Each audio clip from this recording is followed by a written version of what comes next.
What's the word, y'all? It's Solace from Queens, New York, and I'm tapping in with Industry Most Wanted in Atlanta. Fuck with me. Solace, I know you're off those drugs again. Drugs keep me sane, I got demons in my brain. I still feel the same, girl, I'm so glad that you came. My whole life has changed, slip my wrist, tear all my veins. I know this won't change, I'll be sad inside my grave. I'll dry tears for you, that's every night. Hey, what's going on? It is your girl, TampaMystic, and we are back with another episode of what? Industries. You better tell them. Most. The big one, Wanted. not the little one. What's going on? We got Solace in the building today, all the way from New York, Queens, New York, Albany, New York. What's going on? How you doing? I'm doing great this morning. How are you doing? I'm doing good. Thank you for being here. Right. 100%, man. Thank you. Yeah, absolutely. He just, flew down here, got flued out. Definitely. Lot to talk about. So we're going to just dive right on in. As I mentioned, originally from Queens, New York, you're now in Albany, New York. What took you from Queens to Albany? In the middle of that, I went to Jersey for a little bit. So it was really just, I moved out of my parents' crib and then moved back in pretty much. Got you. And I know that you've also mentioned in a previous conversation we had that you spend some time in Florida from time to time. You got family down there. Yeah, I like to have my little vacations. Florida's like a constant vacation, Always. Especially because of the beaches. And then if you're like Orlando, you got like the Disneys and, I'm just like in love with the palm trees. Like that's my thing. As soon as I see palm trees, I go wild. It's such a vibe down there. I absolutely agree with you 100%, most definitely. So right now you live in Albany, New York. Yeah. What's the music scene like for artists on the rise like yourself out there? I would say it's kind of slow. Like there's not too many bigger people from that area. Yeah. But there's a slim few. Got you. Most definitely. How has your relationship with music changed as you've grown personally and artistically? Because you've been doing it for a long time. Yeah, I've always it's always been my go-to for when I'm dealing with things, whether it's good or bad things. I'm just always turning to music. Yeah. So I just over time just loved it even more, I guess you could say. It's become an outlet for you. Of course. When did I know you've been doing it since about 13, but what was it that made you discover that you actually enjoy creating music? When I was younger, I used to listen to these Chirac beats, like a lot of Chicago music. And then so I would just want to sound like Chief Keef. Listen, ain't nothing wrong with that. A lot of people reference Chief Keef as being one of their faves, most definitely. Do you feel like you ever adapted that sound, or is that something that you kind of gotten away from? Not necessarily, but like the turn up, yeah. I can get some of that from there, yeah. Got you. Being that you started so young, what's like one piece of advice that you wish you could give your younger self starting out in this music industry? Stay consistent. Talk to us a little bit deeper about that. Because I feel like a few years ago, like when I was in high school, I had a little buzz going on, but I just ended up just poof in the thin air, and then and then returned in like 2 years later. So if you stay consistent, you can do whatever you want to do. That is the biggest facts ever. Y'all heard what he said. Stay consistent, because anything in life, in order for us to see results, we have to stay consistent. Yeah. You can't go to the gym once a month and expect a six-pack. It don't work like that. You can't expect to sleep in every day and get up when you feel like it and things are going to happen good for you. You have to stay consistent. So now, would you say that you're more consistent ever with creating your music and releasing it? Yeah, definitely. I try to stay busy and keep my mind off of where it don't need to be on. Yes, most definitely. So you built a reputation for grinding independently, and I love that for you. What's been the biggest challenge in running your own tours, and what's been the most rewarding part? A lot of time it be gas money. Boy, them gas prices be getting it, don't it? Yeah, so every different state, and then gas and tolls. Yeah, it's expensive. Adds up. And then rewarding is it makes me feel better. Yeah. Because I be in dark places a lot of times, so I leave the house for a day and it just brings you back up. Before you hit some of these cities, do you ever feel a little bit anxious about like, man, what's the crowd going to look like? Are they going to be feeling me? Do you ever go through that? pretty much every time, but Yeah. I just got to get high and then I get out there. I know that's right. A little good gas ain't never hurt nobody. That's going to get you through a lot of different things. But once you get on that stage, you do your thing and you go home, do you feel like almost like a little bit of a relief? Like, man, I made it through that and I did a great job. Yeah, it is. It is a great feeling, especially like when I get like a better and better crowd. When they cheer me on, it's a confidence boost. Yeah. Out of all the cities that you have performed at, which one beside your own showed you the most love? I would say either New Brunswick, New Jersey, or East Orange, New Jersey. I get a lot of love out there. Okay, so let's talk about this. He's from New York, but the love coming from, not to say that you ain't getting love in New York, but more love on these shows are coming from New Jersey. Why do you think that is? It just so happens to be that I had bigger crowds there. Got you. And I guess maybe it was more of the people that like my sound, I guess. So it was just like it felt really good over there. So let's talk about your sound for people who are maybe just discovering you for the first time through this conversation.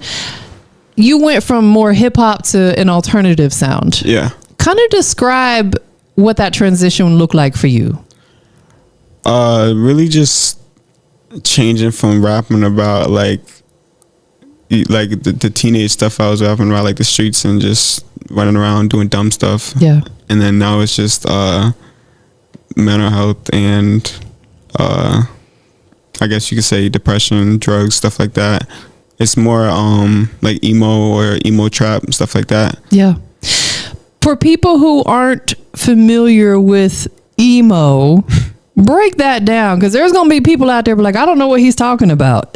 Okay, so like I'm not king emo, so I can't speak for all the emos. Give us your definition of what fits you. For me, emo to me is just being yourself. That's pretty much all. Got you. Like a sad person being themselves. And you don't have to be sad to be emo. It's just like dark nails, dark clothes, silver. Listen, I'm so here for that. Like 99% of my closet is black. Okay. It's rare you're going to catch me in some color. You know what I'm saying? I just feel like we all have a certain way that we like to express ourselves. And if that means having the dope nails or wearing certain clothes or colors, then that's what it is. It's really about self-expression, just not caring about what they think about you. That's what emo really is. Yeah. Because it's like looked down upon a lot. I feel like the people who constantly have something to say are really the miserable ones. Yeah, for sure. They're putting what they're feeling bad about themselves and they're taking it out on you and me and her. And you know what I'm saying? It'll be like 9 o'clock in the morning and they'll be on commenting. It's corny to me. Like, you know, I feel like people like that are the ones who possibly need to seek therapy or something, because there's something going on in their life. Because I feel like if you're truly happy within yourself, you don't think about going online talking bad about people. I don't think like that. I'm sure you don't either. That's why we got to ignore that type of stuff. But like I said earlier, sometimes we got time today. And we're going to come for y'all. Right. Most definitely. So looking back through your discography, all the music that you've put out there, or maybe even some that's still in the vault that you haven't put out there yet, is there a song that you feel like truly defines who Solace is today? Yeah, I would say I got a song called Christmas Eve.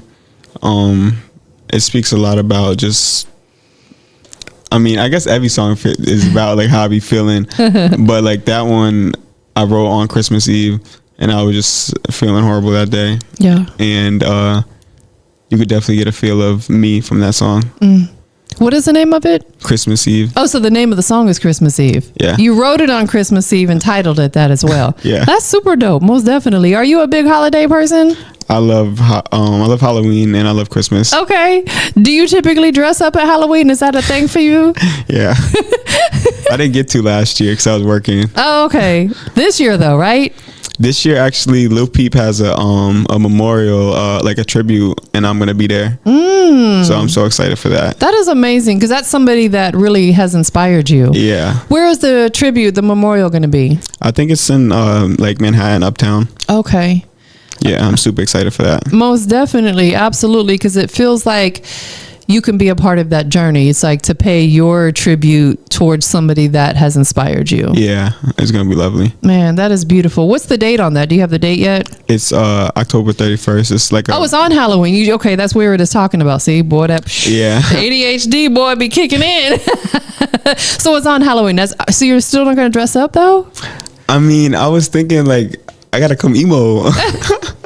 Be yourself. So maybe that'll be like my dress up. Yeah, absolutely, 100%. So going back to these live performances, do you feel like your preparation is a little bit different for each city because the crowd can be different, or is your preparation typically the same?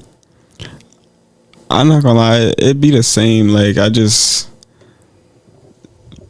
showered, relax for a little bit, smoke a little bit. Yeah, exactly. Procrastinate, talk to my brother for a little bit, and then hop on that road. Got you. You've mentioned that you rehearse obsessively before studio sessions. Yeah. Okay, let's talk about this because I feel like honestly that's a good thing. That way you're prepared when you get there. What does this obsessive rehearsing look like for you? It's just like I'll be there. Like sometimes I'll even be on my floor. Sometimes like I just I don't know. I really be feeling the music that I write sometimes. So sometimes I'll rap it and then write back and I'll rap it again and it'll just be like 4 bars. I didn't even get nowhere yet. So I got to still work on the rest. And it's just like I just love writing. So you physically like write your music, whether it's putting it on your phone, pen to paper, you write before you get to the studio. You're not just punching in. Nah, I can't freestyle at all. Listen, I feel like you have to find what works for you. Yeah. If I was a music artist, I'd be like you. I wouldn't. My mind just don't work like that. I'd have to sit down and write, and it takes me time. It gives me time to like perfect what I'm saying. Most definitely. And speaking of that, perfection wise, when it comes to a track, how do you know when it's done? Like, okay, this is it. I'm not sure because really I'm still I'm still working on like finding like me like my engineer type of thing. But as long as as far as like the song goes, after I play it back enough times, I'm like, all right, this one can leave the house. Okay. And do you typically like to play it in different settings? Like, man, I'm gonna listen to it in my car. I'm gonna listen to it in the house. I'm gonna listen to it from my phone. Because I feel like you gotta hear it in every scenario to know if it's truly done, right? Yeah. Because it could sound dope listening to you on your phone, but you put it in the car, you're like, nah, the levels ain't right there. Yeah, definitely. Who do you work with most of the time when it comes to engineering? Who does the mixing and mastering for you on your music? I was messing with this rock studio out in Albany called Tummy Rub. I got a engineer named Joe. He's cool. He's cool people. They be we got a band. They be touring and whatnot. But recently I've been messing with Smash out in Schenectady. He's hard. Shout out to him. He knows what he's doing. Yeah. So my latest songs, he's been getting me right. I think it's important. You got to find somebody who understands your sound. Like, you wouldn't want to go to an engineer who only engineers classical music to get your emo sound together, right? Right. Or someone who only does country music, which is cool, good for them, but they're not going to be able to perfect your sound the way you want it, if that makes sense. So finding the right engineer. Who is like some unexpected artist outside of like the emo scene that really inspire you on the creative side? Who will we not expect? Who's the unexpected? I mean, I guess I would say recently a lot of Top Hop Gen. I guess he's more hip hop, but like he also kind of raps about the things that I rap about as well. So him, or if I had another one, I guess you could say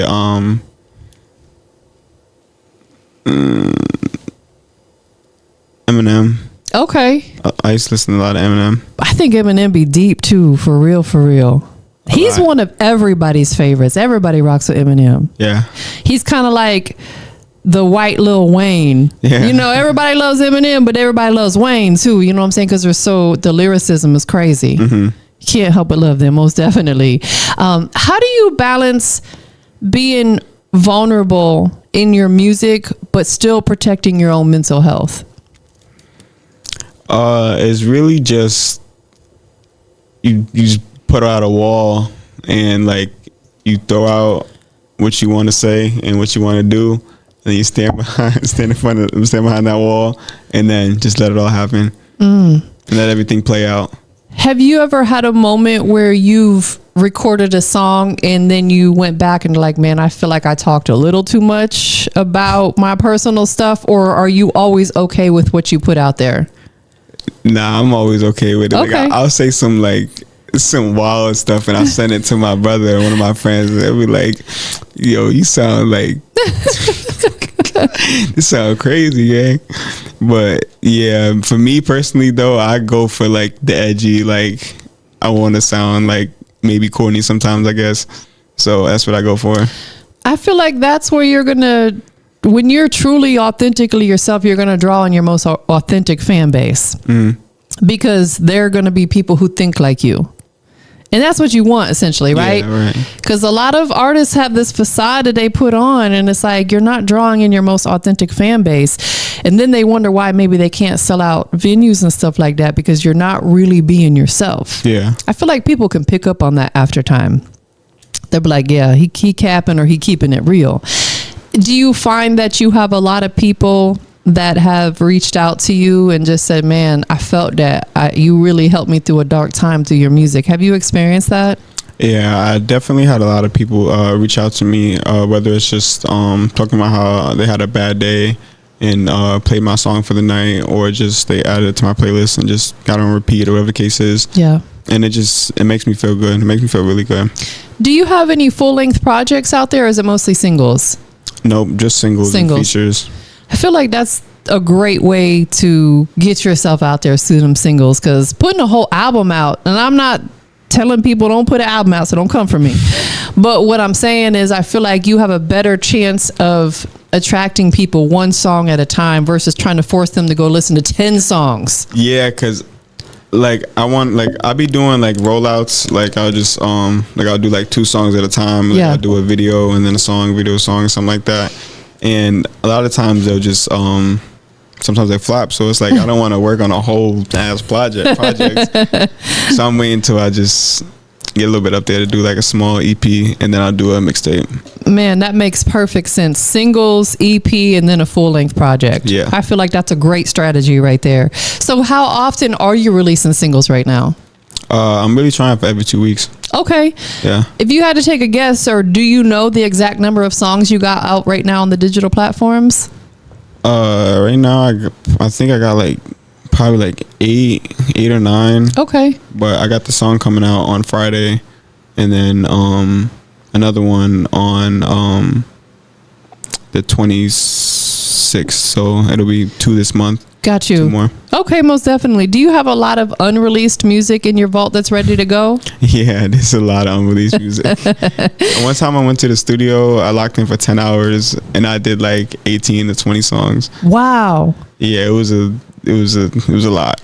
That's you're probably like what the engineer loves to see, though, because some artists get in the studio for 4 hours and they struggle getting through one song. Yeah. You over here knocking out like 18 in 10 hours. That's beautiful. Don't right get there. me wrong. They wasn't like all the way ready, but Right. it's like they're there, and then I can come back to them. Yeah, no, most definitely. You kind of like have a stencil per se. You lay down that blueprint, and then you can go back and work on it and touch it up. But yeah, I think that's good, because it goes back to you saying that you get super prepared before you get inside the studio, which these engineers appreciate that. Let's take it outside of music for just a minute. You're interested in getting into acting and modeling, which I feel like I told you earlier, I feel like you got to look for it, right? What does self-expression through those type of outlets give you that maybe music doesn't?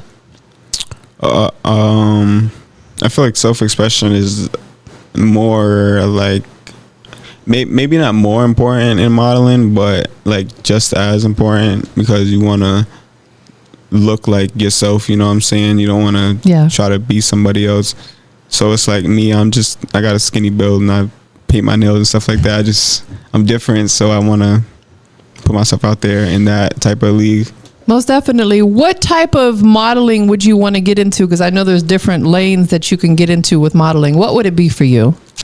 It would be more for like commercials or like just magazine posters, Yeah. stuff like that. Billboards, posters, magazines. Okay, that's super dope. Yeah. Most definitely. And if you could, we'll say, land your dream acting role, what kind of character would you want to play? I would play like a smooth, like, you ever seen The Wire? Yeah.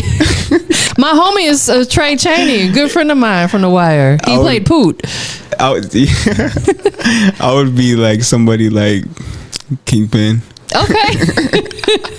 So that would be your debut on a role to break into the film industry. If it's not a Kingpin, then that's like not realistic for like me. That's just like my dream though. But for me, I would want to be like a vampire. The video shot yesterday. I'm a vampire in that video. Yeah. And it's really nice. I think that would be super dope. You know, like back in the day, I know you're a lot younger than me, but there was a show called True Blood. You ever heard of it? Mm-hmm. Man, that was one of my favorite shows. There was just something about that whole vampire vibe that just was so intriguing to me. You ever seen Lost Boys? I have. That's your I love vibe that right movie. there. Yes, that's the type of role that you need to get into. So we need to have a rendition of Lost Boys come back, and they need to cast you for it. Yeah, they do. That would be super dope. Hit me up. Holla at your boy. You know what I'm saying? Most definitely. Come with the right price. So men's mental health remains like a major focus for you because you've been through depression and addiction and, you know, suicidal thoughts. You've been through a lot, and I commend you for being here, you know, to talk about it. What's the biggest barrier that you feel like is stopping men from seeking help? Really just scared of just not being noticed, or just a lot of men have ego, so they don't want to be looked at like they're weak, and they just don't understand that all humans feel emotions, not just women. Yeah, I agree. That human element kicks in. Do you think that some of that comes from how they were brought up? Because I hear men, and I've seen it firsthand, where their mom, their dad, or both are like, man, you got to be tough. You can't cry. Suck it up. And when they hear that their entire life, coming into their adulthood, they feel like they got to be tough. They can't cry. Do you think that attributes to a lot of it is how they were raised? Yeah, I feel like no matter what the situation is, it's like you're sculpted by your childhood type of thing. And Yeah. I guess maybe for me personally, like why I'm able to do that is like I didn't grow up with my parents. I was like in foster care and group homes and stuff like that. So I got with my parents like whenever I moved to New York around 13. So I kind of built my own foundation. So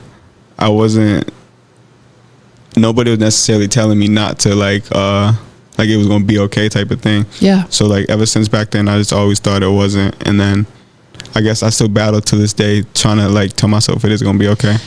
Absolutely. I feel like when we decide to bring kids into this world, or even if it's not a decision, but it happens, because sometimes, you know, we aren't planning for it, we have to show them love, you know, because I feel like that's a part of it too, because I hear a lot of young men and perhaps some young women, but a lot of young men saying they didn't grow up in a loving household. Like, I can't remember my dad telling me I love you. Like, I hear that from people, and I'm like, I can't even imagine, because I grew up in such a loving household. You know, my parents were married until the day my mom passed, and, you know, hearing my parents always telling me they love me and they're proud of me, like, I feel like we need to do that as parents. You know what I'm saying? So any parents out there, love on your babies, because it can affect their mental coming into their adulthood.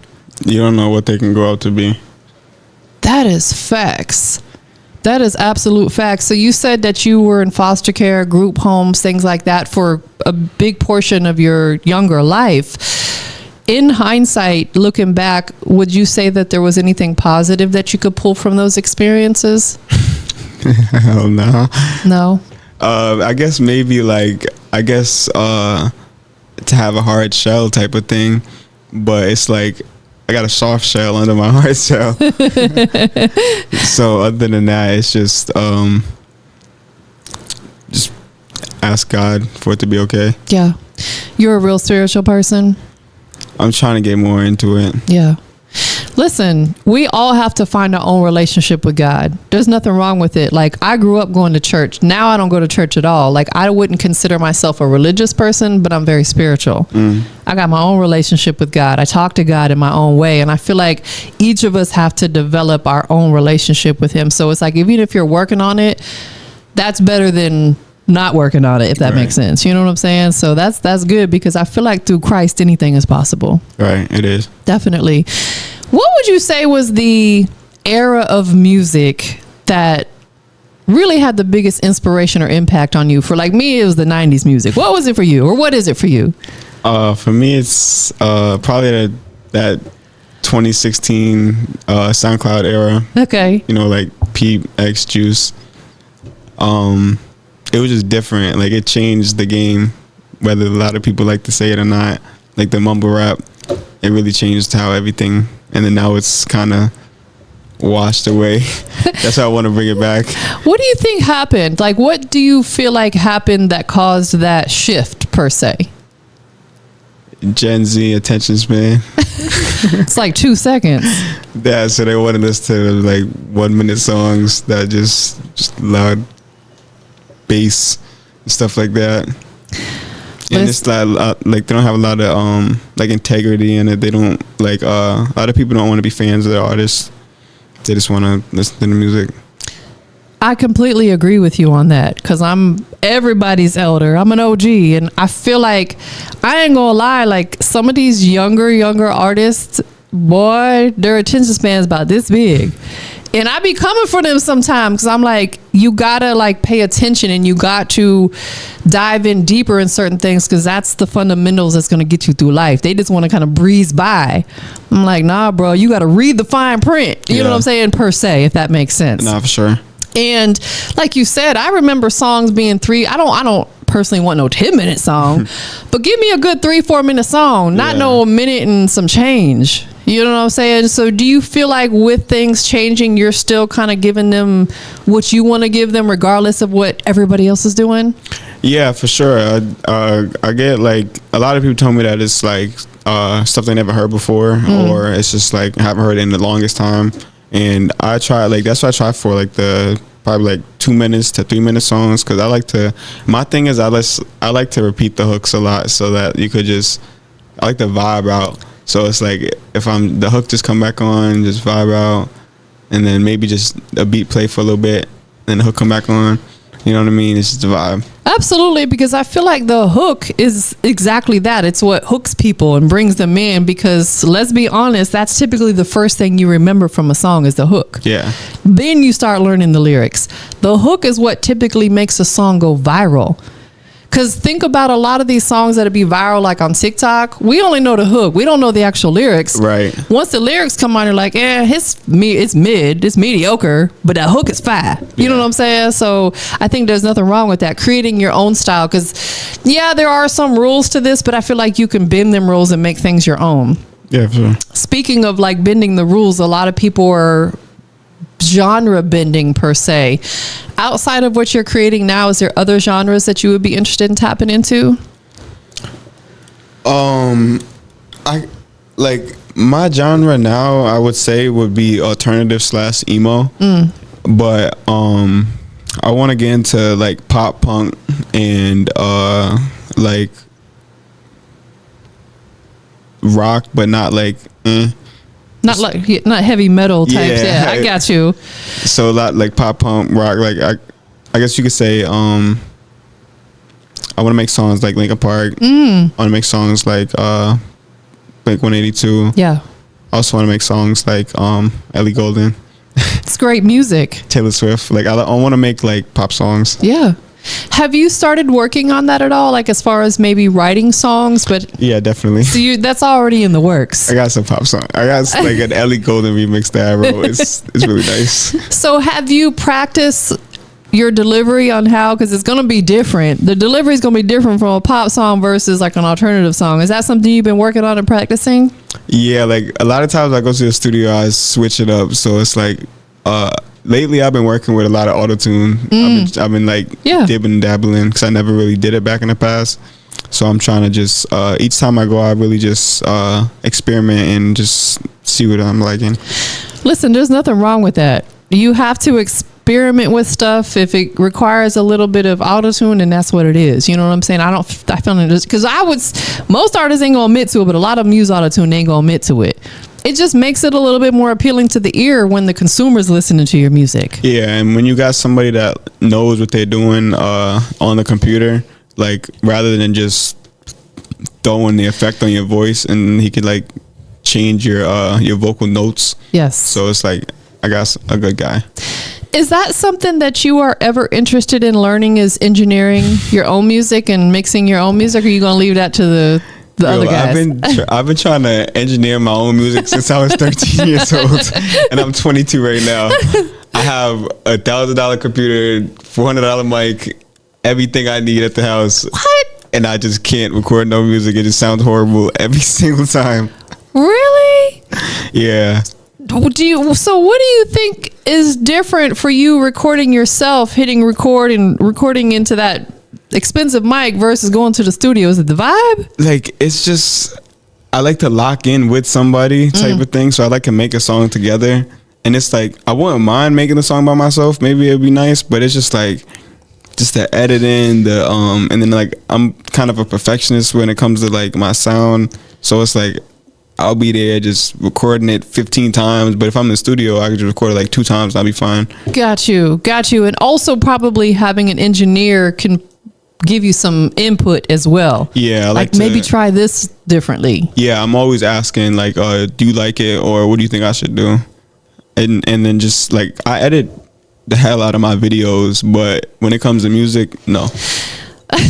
Not at all. Listen, nothing wrong with that. We know our limits, right? Yeah. And it's okay. Like, I record interviews and edit them, but when it comes to music videos, I would hire someone else to do that. We know our limits. Yeah. Not to say we can eventually get there, but we do what's working for us right now.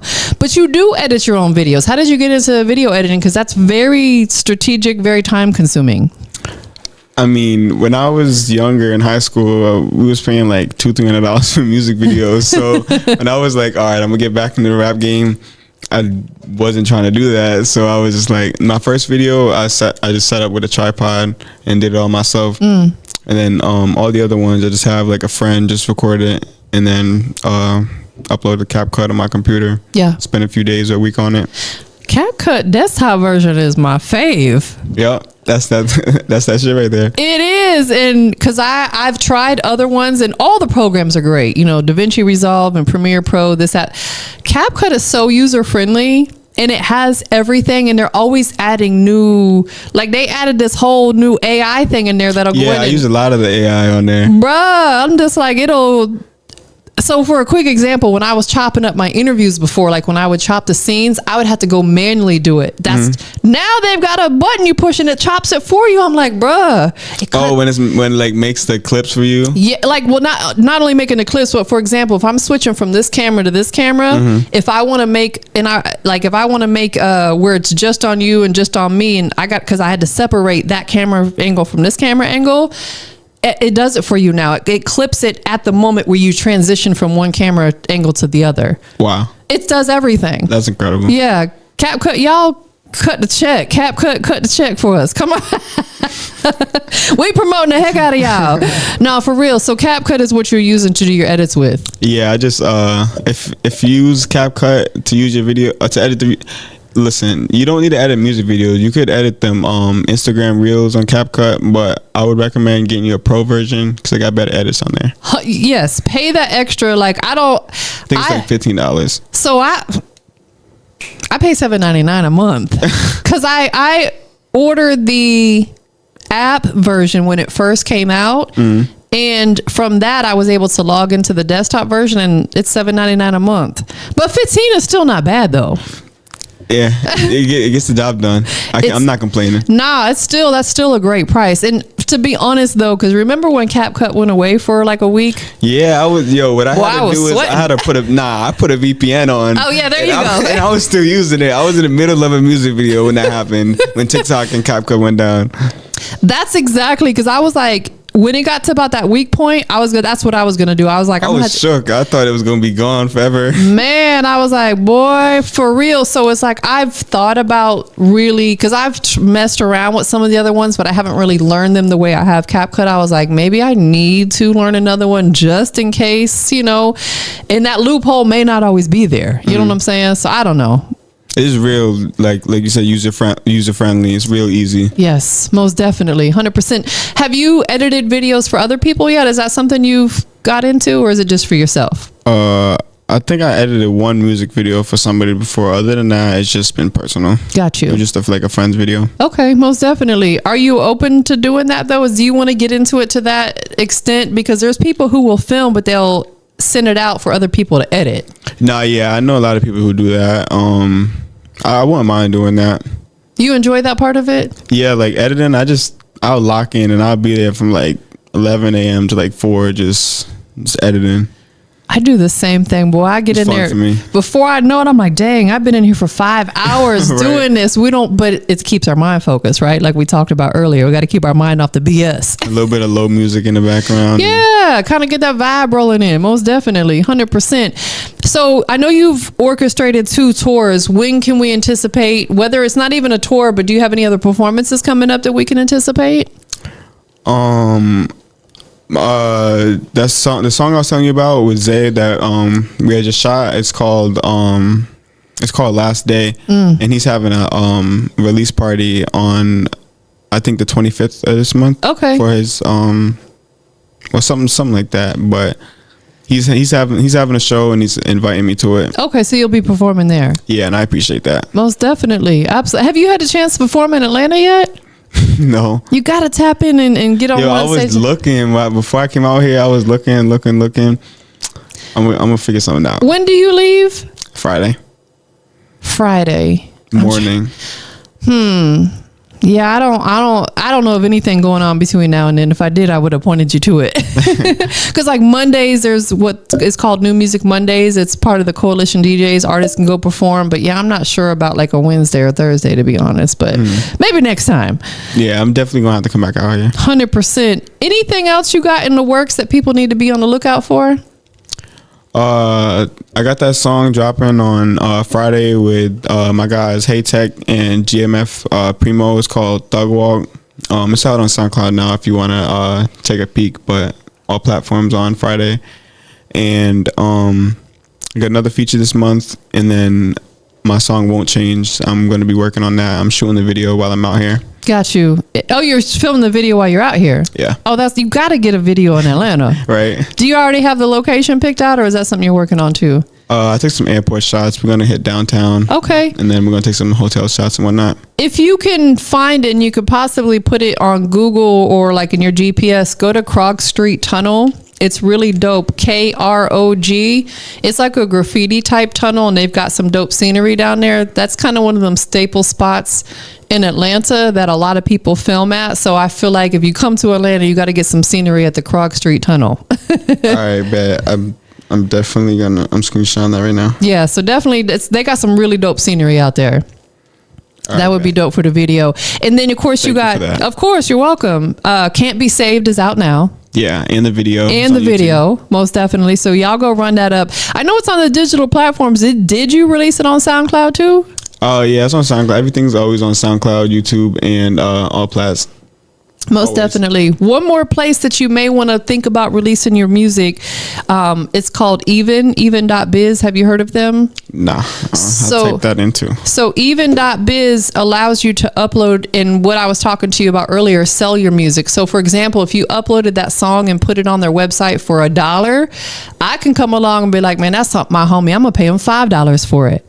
and they take a cut off of the back end. Like, it doesn't cost you initially anything to put your music on there, and they just take a small cut off the back end, but it's all pure profit. You know, because most people are going to pay you more than what you put your song up there for. So definitely start releasing your music on their platforms as well. I'm definitely gonna sign up for that. 100%. Where can people follow you on your socials? You can find me at IOYSOLACE on Instagram. That's mainly where I'd be at. I love you, Solace. Once again, it's IOYSOLACE. And if you want to find me on SoundCloud, YouTube, Apple Music, stuff like that, it's just Solace, SOLACE. Definitely. Anybody that you want to give thanks to or give a shout out to for loving you and supporting you through your journey? Just thanks to God, and just thanks to all of my supporters and fans. People tell me that keep going. Yeah. The people that tell me not to stop. Absolutely. Well, thank you for being here today. Thank you for having me. I got one last question though. Where are we at? Industry's most The big one. wanted. Tell everybody what makes you the industry's most wanted. Because my name is Solace, and I'm bringing back that 2016 SoundCloud rap. I know that's right. I love it. Thank you for being here today. Thank you. It was great. Of course. We out of here, y'all. I know this won't change. I'll be sad inside my grave. I dry tears for you. That's every night. I shouldn't have did you wrong. It's just pain throughout my